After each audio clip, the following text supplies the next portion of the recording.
네, 안녕하세요. 대한변호사협회 공인 산재 전문 박중영 변호사입니다. 오랫동안 산재 전문 변호사로 활동하면서 수많은 산재 사건을 다루었는데요. 그 중에서 재해 근로자분들이나 사업주분들에게 도움이 될 만한 사례들을 선별해서 박변의 산재 이야기라는 제목으로 동영상을 제작하고 있습니다. 오늘은 그 64번째 시간으로 과로사와 산재 유족급여 신청이라는 주제로 이야기를 해볼까 합니다. 이번 동영상에서는 주유소에서 주유원으로 근무하다가 과로에 의한 뇌경색으로 사망한 사건에 대한 상담 내용을 정리해 보았습니다. 재해자의 따님이 전화로 간단한 상담을 한 후 사무실에 방문해서 직접 상담을 진행했습니다.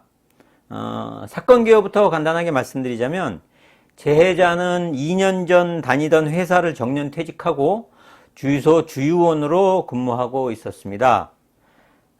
사망하기 2, 3개월 전에 현재의 주유소로 근무 장소를 옮겼으며, 현재의 주유소에 근무하기 전에는 아침 8시에서 9시부터 저녁 5시에서 6시까지 근무하였으나, 현재의 주유소로 옮기면서 근무 시간이 저녁 5시부터 새벽 1시까지로 변경되었습니다.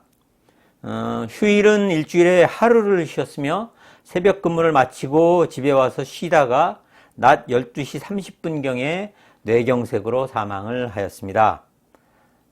그렇다면 업무상 과로가 인정되기 위한 요건은 어떤 것이 있을까요? 고용노동부에서는 뇌혈관 질병 또는 심장질환에 관한 과로의 유형을 다음과 같이 3가지로 구분해서 정하고 있습니다. 첫째, 급성과로로 발병 전 24시간 이내에 업무와 관련된 돌발적이고 예측 곤란한 사건이 발생한 경우, 급격한 업무 환경의 변화로 뇌 심혈관의 병변 등이 급격히 악화된 경우를 들겠습니다. 둘째는 단기과로로 발병 전 일주일 이내에 업무의 양이나 시간이 일상 업무보다 30% 이상 증가한 경우, 또는 업무 강도, 책임 및 업무 환경 등이 유사 업무를 수행하는 동종 근로자라도 적응하기 어려운 정도로 바뀐 경우를 말합니다.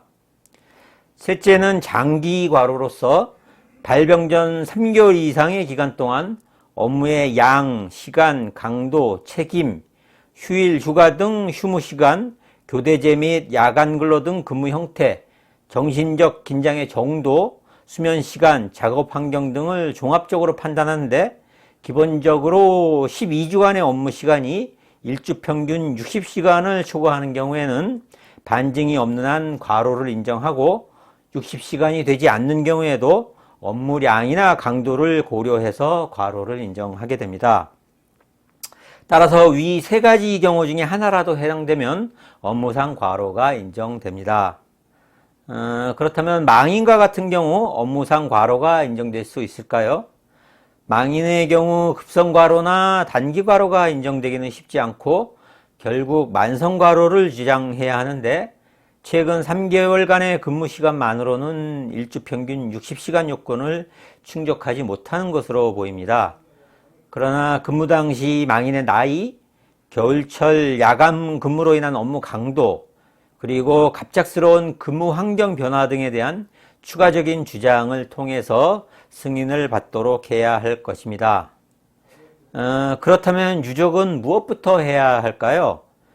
우선은 근로복지공단에 유족급여 신청을 해야 하고, 유족급여 신청에 대해서 불승인 처분이 있는 경우에는 근로복지공단에 심사청구와 재심사청구를 할 수 있고, 심사청구나 재심사청구가 기각되면 행정법원에 행정소송을 제기할 수도 있습니다.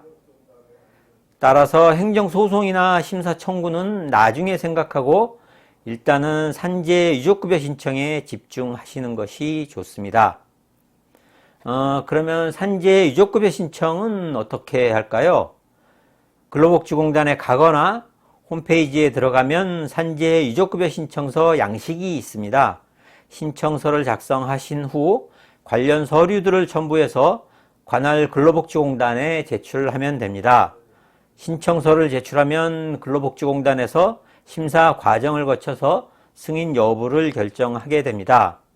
이때 업무상 과로를 입증할 수 있는 증빙 자료를 같이 제출해야 합니다.